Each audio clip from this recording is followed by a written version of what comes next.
Là, c'est assez loin, hein? C'est au moins 10 minutes de marche. Sérieux? Ouais. Mais est-ce qu'on pourrait dire à l'Ozoir avant? Bon, on pourrait. J'ai pris mon après-midi de congé, venir aux pommes avec les amis, les amours. Puis on va aller faire une petite course l'après-midi. Veux-tu que je tienne ton sac, mon amour? Ouais. J'ai peur de tomber en bas. Sont toutes belles en haut.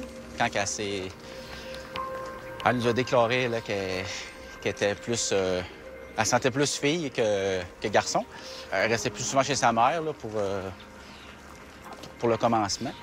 Après ça, ben là, ça fait quelques mois qu'elle est revenue. Là. Mais avant, c'était une semaine. Puis les petits bouts de dur, c'était plus à l'aise chez maman. Oh, papa!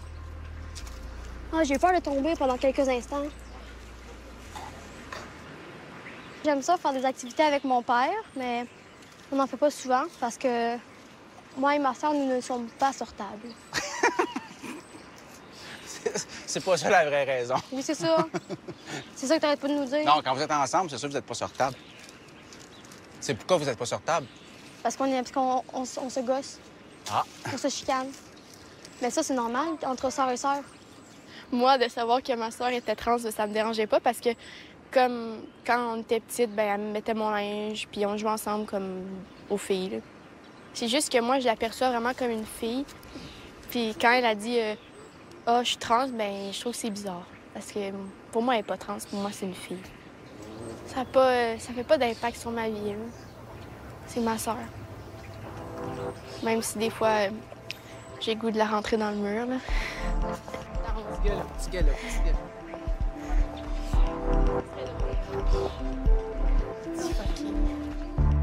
Elle a un exposé oral à faire, genre, dans son cours de scénario. Mais elle retourne à l'école, moi? Oui, comme je pense que ça fait son certificat, son bac en littérature, je sais pas trop. Des fois, ça nous arrive de parler, mettons, de trucs genre sexuels. Il est plus ouvert à quoi que ce soit, tu sais, le truc de gars pis tout.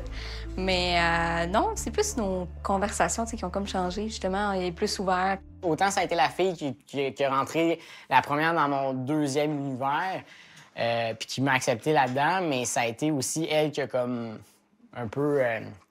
qui a dit « OK, là, c'est assez », puis on s'est pas parlé pendant comme 3, peut-être 4 ans. Non, on se parlait pas du tout. On disait pas salut dans la maison qu'on soit, puis non. Mais tu sais, en même temps, là, c'était pas à cause que j'étais différent, c'est à cause des actes que j'avais commis. C'est quoi les actes?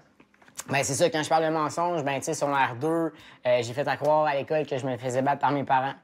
Puis je pensais pas que ça allait aller aussi loin. Tu sais, je veux dire, mon tuteur à l'école en a entendu parler, le tuteur a appelé à la maison. Tu sais, je veux pas quand... Tu sais, je sais que maintenant, avec mes études, je comprends qu'ils n'ont pas le choix de dénoncer quand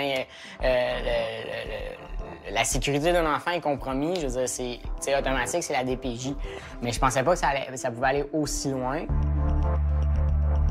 Tu sais, c'est ça qui leur a fait peut-être le plus mal. Puis, tu sais, en faisant ces mensonges-là, eux autres aussi, ils se disaient, ben OK, oui, ça nous touche, ça nous fait mal, mais là, c'est mon enfant qui souffre aussi. Peut-être nous autres, on n'aurait pas aidé non plus, là. Puis il est tout seul. Il sort dehors, puis il est tout seul. Vers quoi je me vire, vers qui, vers... C'est que je fais. Tu sais, je veux dire, on l'a pas accepté du premier jour, mais le temps qu'on l'accepte pas, où est-ce que je m'en vais avec ça, là? Je ne virerai pas chez le voisin, il ne mentira pas le voisin. Mes parents m'aident plus ou moins pour cette passe-là. Il faut s'accrocher à quelque chose dans ce temps-là. Tu sais, aussi, pour aller chercher de l'attention, bon, il y a le mensonge, mais il y a la mutilation aussi. Au début, c'est comme, je vais chercher de l'attention, puis genre, c'est comme, ah, on me demande ce que j'ai, OK, c'est correct. Mais à un moment donné aussi, tu te rends compte que cette mutilation-là, ça vient canaliser un mal. Tu fais ça parce que c'est pour évacuer quelque chose que t'es pas capable de... Bien, tu le ressens, mais t'es pas capable de le décrire.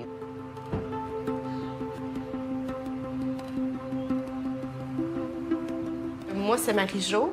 J'étais avec Alexis depuis 9 ans et demi, presque 10 ans. On s'est rencontrés quand j'étais au secondaire. Moi, j'étais en secondaire 1, puis lui, il était en secondaire 3. Il s'appelait Caro. Dans le fond, on l'appelait tous Caro. Puis moi, au début, quand je l'ai rencontré, il avait vraiment l'air d'un gars, physiquement. Là, il s'habillait en lousse, qui était la mode dans le temps. Puis, en fresh. En fresh. En yo. Puis dans le fond, moi, j'étais convaincue que c'était un gars. Puis même dans ce temps-là, je suis tombée amoureuse de lui. Puis il m'avait tombé dans l'œil. Ouais. Ça fait longtemps que je le trouve de mon goût. Quand on était au secondaire, On se voyait en dehors de l'école, mais on se fréquentait pas. Alexis n'avait pas encore fait son coming out. Il y a personne qui le savait. Moi, il me l'avait dit, puis franchement, je lui avais dit que ça me dérangeait pas. Que pour moi, c'était pas important, puisque ça a tout le temps été Alexis, la personne que je voyais. Puis avec moi, il avait pas peur d'être juste lui-même.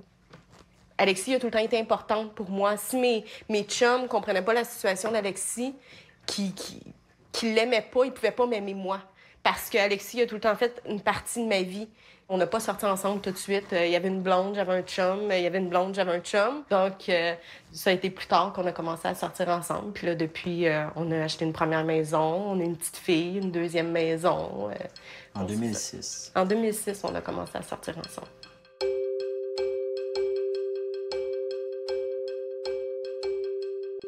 Qu'est-ce qui nous manquerait bien, tu penses? Moi, je pense qu'il manquerait des tasses à mesurer. Peut-être des pommes. Ah oui, peut-être. C'est intelligent, ça aussi. Le premier jour de l'an, elle s'est comme sortie un peu du garde-robe là, avec la famille. C'est qu'on était la chercher, puis là, elle avait des grands ongles roses, pétants, tu sais.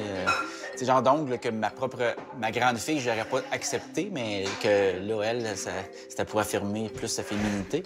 Fait que ça c'était un gros choc, je te dirais. C'est pour cette tasse. Mais c'était pas drôle. Oui. Ce que j'avais peur au début, c'est à l'école, tu sais. Même au primaire, elle mettait des bracelets roses, des jaunes, mais des bleus, des verts, tu sais. Parce que on sait que les enfants sont assez méchants. Fait que je voulais pas qu'elle se fasse achaler ou écœurer. Mais là, depuis qu'on a déclaré ça à l'école avec le psychologue et sa mère, je pense que ça a passé. Puis là, ça va bien à l'école, ils ont des belles notes quand même. Puis on peut pas être déçu de ça, là. C'est mon enfant, c'est mon enfant. Là, c'est maintenant, j'ai quasiment oublié son nom de garçon. C'est chaud, Un petit peu. 50. C'est beau. Timer on. Pèse dessus. C'est bon. Mais c'est parti. Tu veux ma petite coccinelle? On s'en va à la gare de Saint-Louis de Terrebonne. C'est comme une fanfare, puis je suis là-dedans depuis que j'ai genre 8 ans. Là. Fait qu'aujourd'hui, c'est une journée pratique, puis on s'est mis en uniforme pour être beau.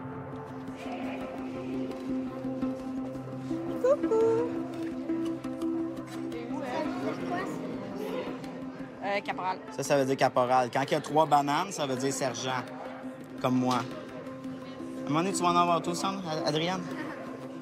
J'ai beaucoup de ma famille ici, là. Donc, tout le monde le sait. Ben, peut-être pas les spectateurs qui sont venus aujourd'hui que je connais pas, mais oui, tout le monde le sait, tout le monde est au courant, tout le monde me suit, tout le monde est cool, là.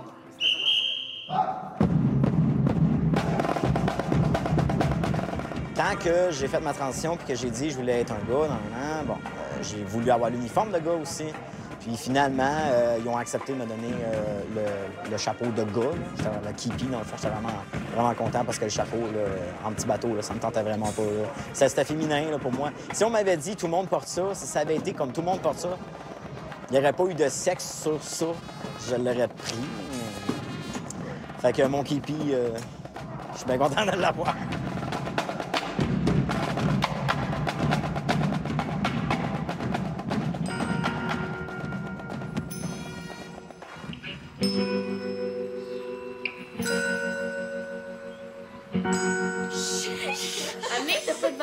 T'as pas de valise de toutou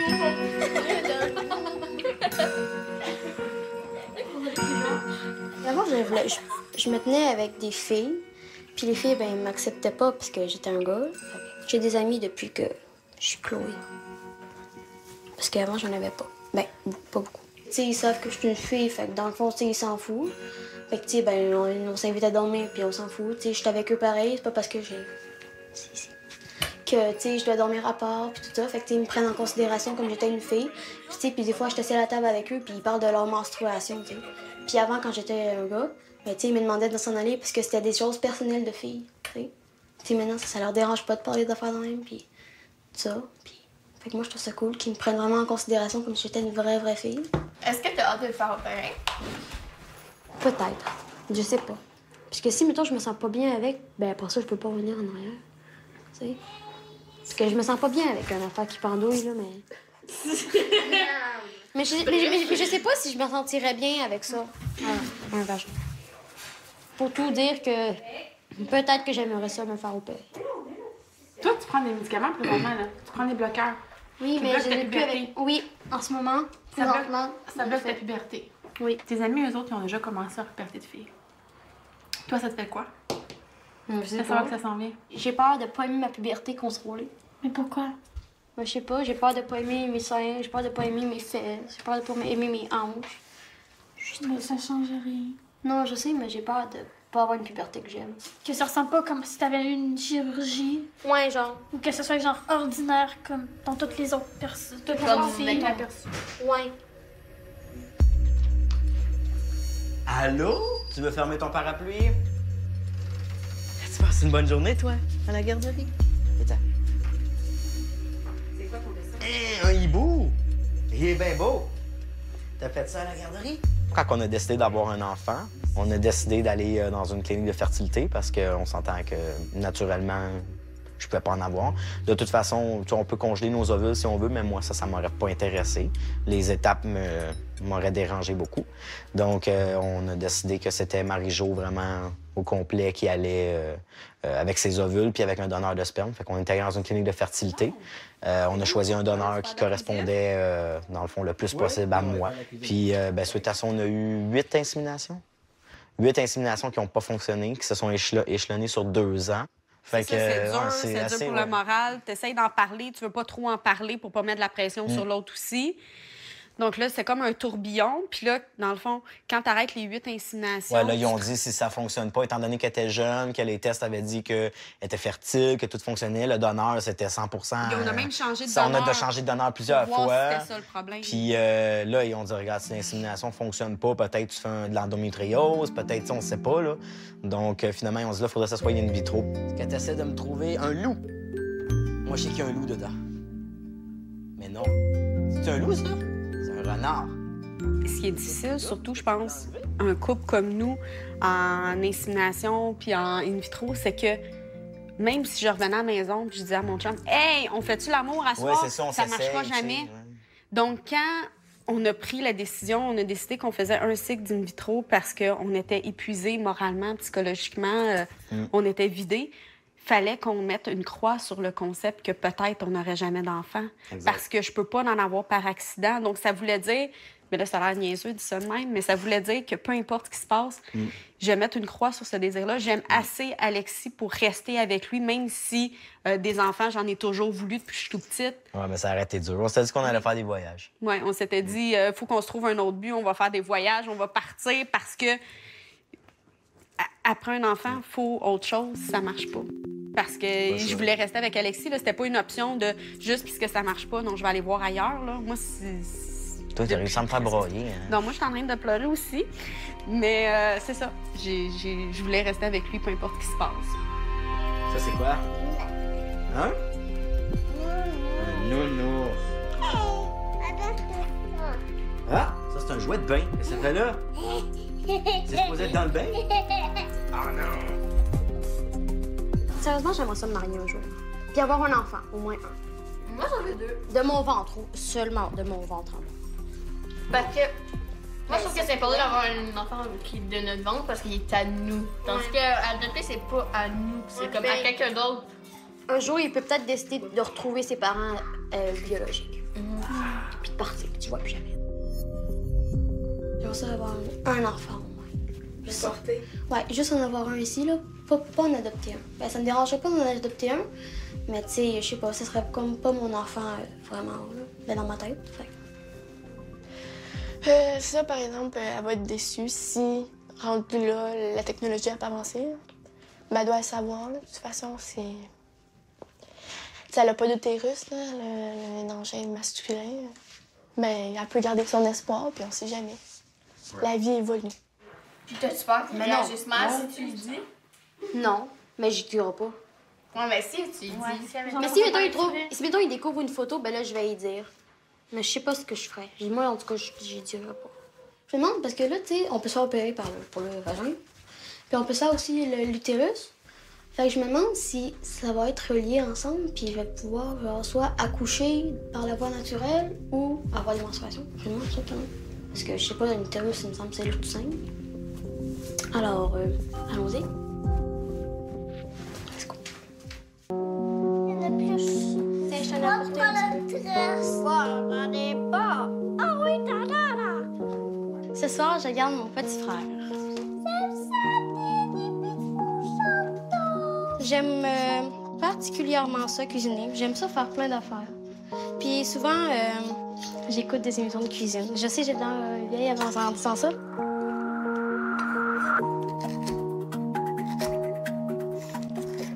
C'est souvent, elle a des chicanes avec ses amis ou des trucs comme ça, puis j'essaye d'y parler, mais c'est une personne orgueilleuse, Chloé, là. Puis orgueilleuse, là, ça se peut même pas, là.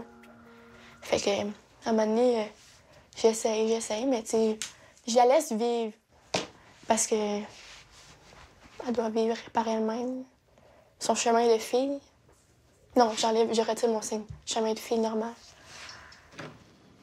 Ferme le jeu. Là, on va manger un petit peu en avant.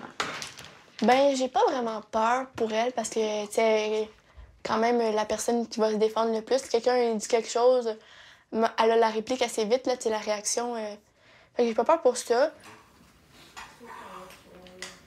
C'est sûr que ça m'a aidé psychologiquement de l'avoir dit à ma classe que j'étais transgenre et ça m'a beaucoup aidé à l'école et à la maison, partout.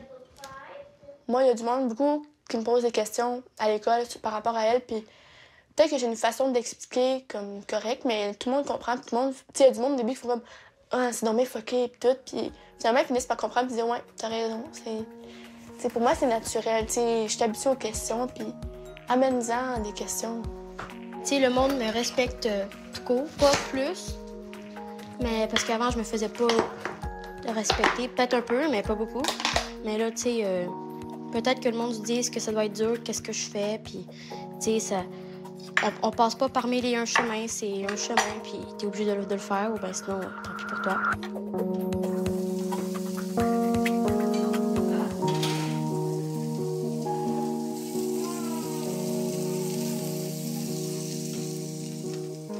Oh, une méduse!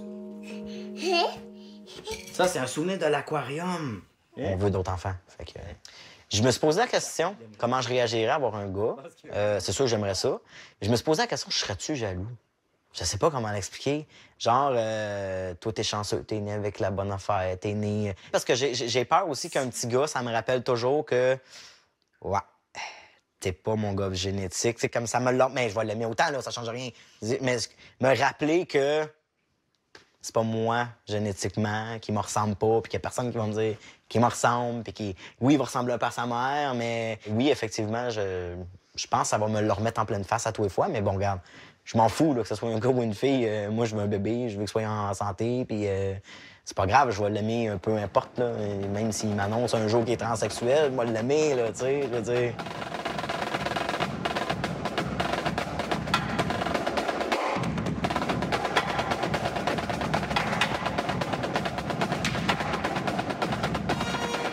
Alexis, c'est un excellent père.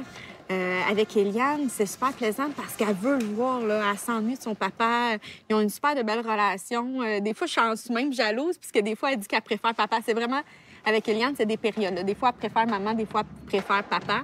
Puis c'est ça qui est plaisant parce qu'on est comme vraiment égalitaires, là.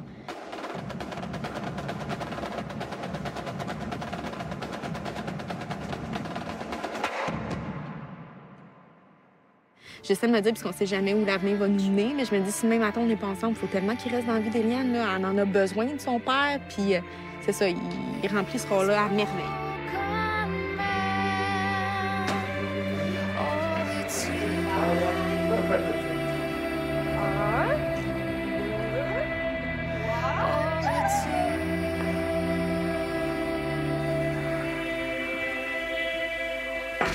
J'aime mieux pas dire ça, là, mais je vais le dire pareil.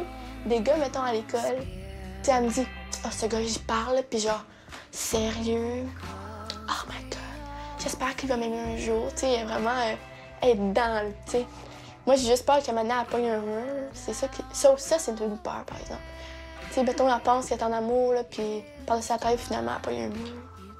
C'est qu'elle est toute heureuse, puis ça fait fou. Faut pas qu'elle parte sur un nuage tout de suite, là. Faut qu'elle se laisse le temps de vivre une vie d'adolescente de 14 ans. Faut pas qu'elle pense tout de suite moi, quand je vais avoir 18 ans, je vais avoir un bébé dans mon ventre, c'est sûr, tu sais. Faut juste pas qu'elle se fasse trop d'idées. Elle peut toujours respirer. Bon appétit, Alexis. T'es merveilleux. Oh, t'es merveilleux.